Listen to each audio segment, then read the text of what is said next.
Barry Bonds and Jeff Kent were great for each other. They batted consecutively in the San Francisco Giants lineup and hit so well that both of them won MVP. But teamwork does not always equal friendship. For all their success on the field, the 6 years Bonds and Kent spent together were full of power struggles, public disparagement, and even physical fights. This was a very successful professional partnership built entirely out of beef.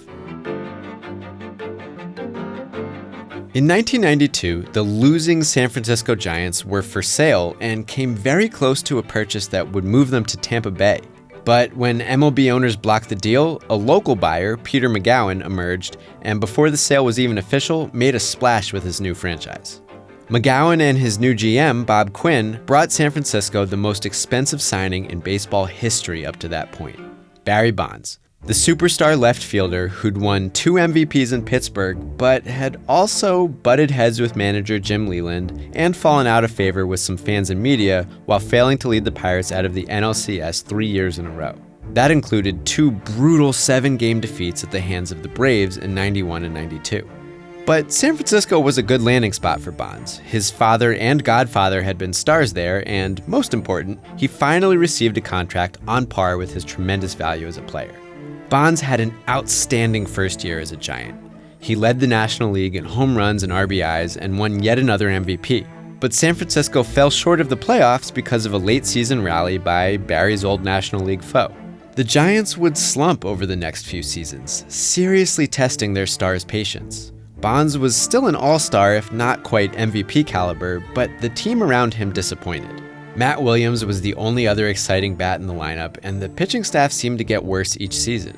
And as the face of a struggling team, Bonds once again courted negative press.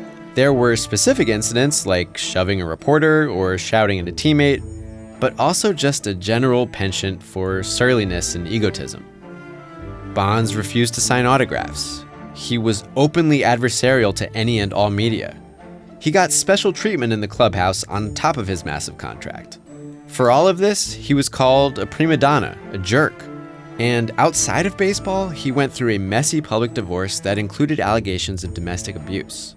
Characteristically, Bonds blamed the papers for his quote, bad boy image, but the dude had a track record. He'd earned his notorious reputation off the field just as much as his dominant reputation on it. Meanwhile, the Giants kept losing, so at the end of the '96 season, they shook things up.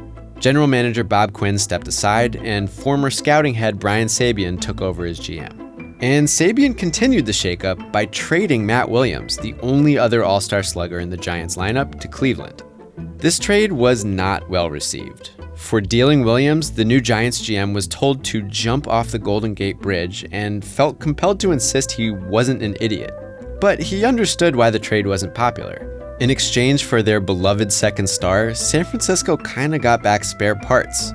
Middle reliever Julian Tavares and a couple underwhelming infielders who'd been bouncing from team to team for years. One of those new bats was Jeff Kent, a dude with his own reputation for being a curmudgeon. He'd been kicked off his high school team. He'd wildly overreacted to mild hazing as a youngster on the Mets and just generally didn't fit in a place like New York. Kent was called a loner and called himself a negative person who owed his dourness to being the eldest son of a police officer. But along with his stern, temperamental persona, Kent was praised as a blue-collar player, hard-nosed, gritty, all of that. In other words, white. In any event, Kent took himself very seriously. He didn't seem like the type of dude to just play along with Bonds' special status, and indeed, those egos clashed instantly. On the first day of spring training '97, vans showed up to take the Giants from the clubhouse out to the field. Kent arrived first and grabbed the front seat in the van. Bonds boarded a few minutes later and told him to scram. "That's my seat." Kent refused, and after a prolonged standoff, Bonds shrugged and went to the back of the van. And this wasn't just a one-act performance. Kent was genuinely unafraid of Bonds and confronted the star repeatedly when he neglected practice or refused to hustle in games. Bonds didn't take kindly to such challenges, so the two bickered constantly. Teammates were amazed by Kent's nerve. And once the real game started, Kent found another way to amaze them. Bonds wasn't hitting great to start the year, but mostly he wasn't getting many opportunities to hit because so many pitchers just put him on first with a walk. Kent typically batted right behind Bonds and reaped the rewards because he started his Giants career absolutely raking. With Bonds often on base, Kent racked up RBIs, especially during a 3-week stretch of April and May in which he hit 3 grand slams, all after pitches walked Bonds to load the bases. Bonds' response to all that was a flat, "I love it," which some took as resignation to a new reality. A reality in which Kent, not Bonds, was San Francisco's star, though Kent knew full well how big a part the threat ahead of him played in his hot start. Kent was also ingratiating himself to San Francisco. To Sabian, who in July called his controversial acquisition the MVP of that season so far, and also to the local media, in stark contrast to Bonds. Kent produced enough great quotes about being blue-collar and appreciating the fans that when he kept reporters waiting, he wasn't a prima donna, he was just busy lifting weights. The Giants got back into the postseason in 1997, falling to the eventual World Series champion Marlins. And they remained a winning team, if not always a playoff team, in the ensuing years. Despite those hot takes in 97, Bonds was clearly San Francisco's star, but Kent was right behind him, in stats and in the batting order, ready to drive Bonds home. Meanwhile, the gulf between Bonds and his teammates only deepened when the Giants opened Pac Bell Park in 2000. Barry had a whole wall of lockers, basically his own wing of the clubhouse, and his own fancy massage chair to boot.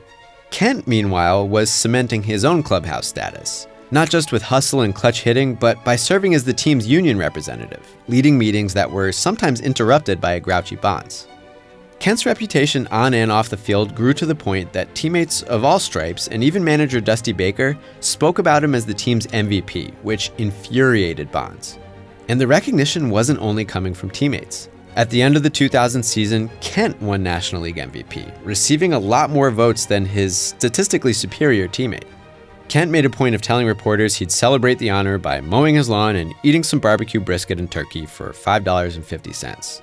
Bonds wasn't around to congratulate Kent. A week before the award was announced, he had a friend call the league demanding to know the winner in advance so Bonds could leave for vacation if it wasn't him. But Barry would reclaim his award pretty soon. His 2001 season is one of the most legendary performances in baseball history.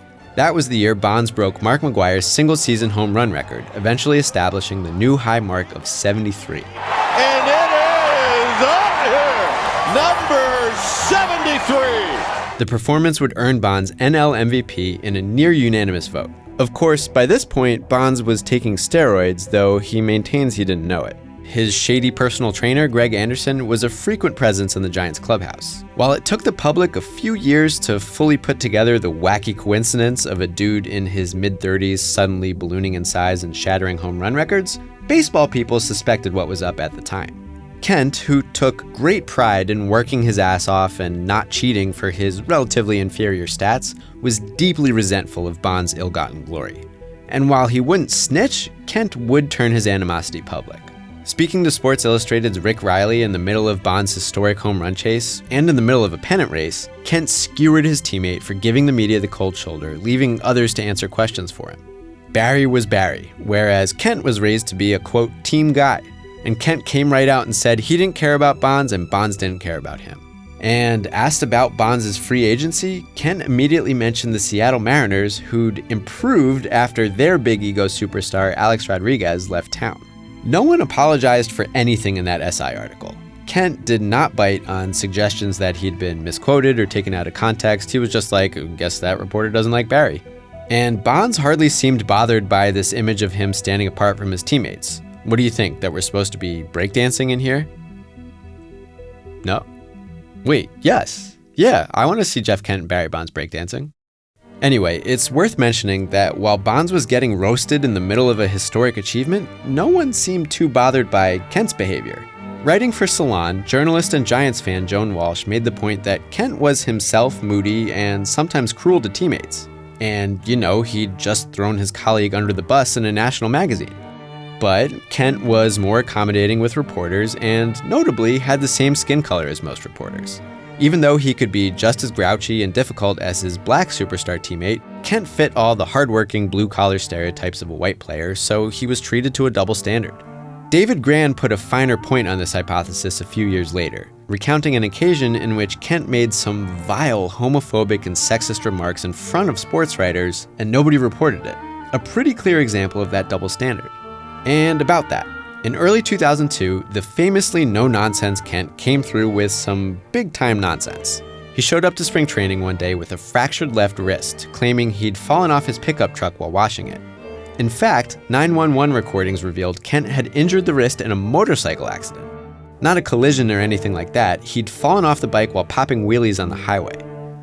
Kent got some minor scolding from the media, but that's one of those things that's like, man, imagine if Barry Bonds got hurt dicking around on his motorcycle and then lied about it. That would have been huge.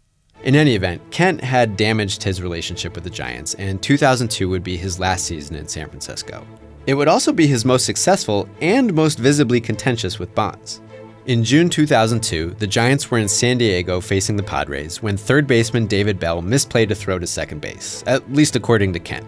Kent screamed at Bell while Bonds came to Bell's defense. The argument devolved into a dugout fight caught by television cameras. We saw Bonds grabbing at Kent's neck, manager Dusty Baker stepping in and getting a little physical himself. Once again, no one felt particularly apologetic after the dust-up. Dusty Baker was like, hey, no big deal, good teams hate to lose, so it happens. And Kent himself said if there were dislike between him and Bonds, they wouldn't play so well together. Any dysfunctional relationship was invented by the media. Oh, and by the way, they'd fought, quote, a half dozen times before, including one time immediately before Kent hit a grand slam. That bit of the story really stuck with me, and I dug through articles following each of Kent's grand slams as a Giant. But my research turned up no clear answer on which of those slams immediately followed a scuffle. So this is officially a beef mystery.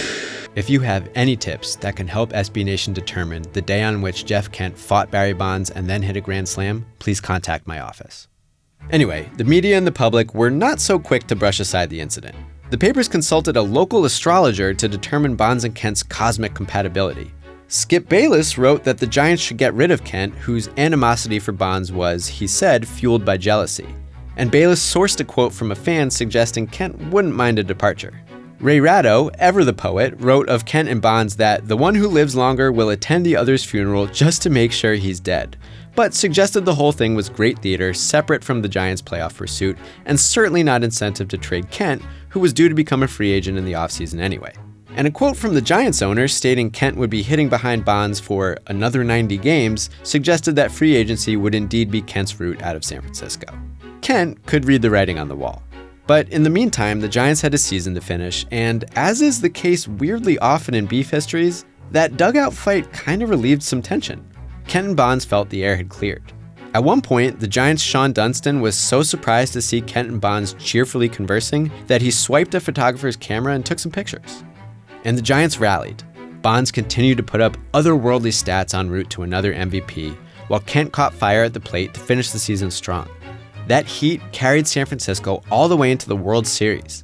They got right up to the precipice of beating the Anaheim Angels, but blew leads in Games 6 and 7 as the championship slipped away. And that was the end. Nothing was going to undo what Kent had done and said in San Francisco, and in free agency, he signed with the Astros to be closer to his ranch in Spicewood, Texas. Over the ensuing years, it would become public that Bonds' prior power surge wasn't just the product of weightlifting and eating leafy greens. Kent said he wasn't surprised to see Bonds at the center of the MLB steroid scandal. He didn't want to talk about Bonds much after that, at least not by name, but he remained outspoken against steroid use and pushed for increased blood testing in the aftermath of the scandal. Not a big fan of gay marriage either. In retirement, Kent's a rancher and a motorcycle dealer who was on Survivor for a bit. When asked, he's been blunt about his relationship with Bonds. They weren't friends and it didn't matter. They played well off each other and they won. And it's true that part of what makes baseball fascinating is the relative unimportance of camaraderie, at least compared to other sports. Dusty Baker still professes that conflicts like that are just part of the game. You put a bunch of egos on the bus, in the room, in the hotel, at the ballpark. Sooner or later, game number 110 or 15, something's going to happen. Baker, like a lot of people who worked with both men, would never paint Bonds and Kent as opposites. Yes, one of the teammates was white and the other black, and their reputations surely varied because of that. One got favorable treatment from reporters even in his uglier moments, while the other kept media at arm's length and paid the price. One was harshly demanding of himself and his teammates, the other didn't really care. One cheated, the other didn't, as far as we know, and one was much better at staying on his motorcycle. But when the conflict hit its public climax, Baker was quick to point out that Barry Bonds and Jeff Kent were more similar than people realized. And for all the binaries involved, I think this beef is incredibly simple. Barry Bonds and Jeff Kent were both assholes. Thanks for watching Beef History. If you want to learn more about what happened when the Giants finally got really good, here's an episode of Rewinder you might like. Or if you want to see some more good baseball teammate beef that we lightly touched on in this video, here's Derek Jeter and Alex Rodriguez. Or you can just go look at the sky, because it's amazing.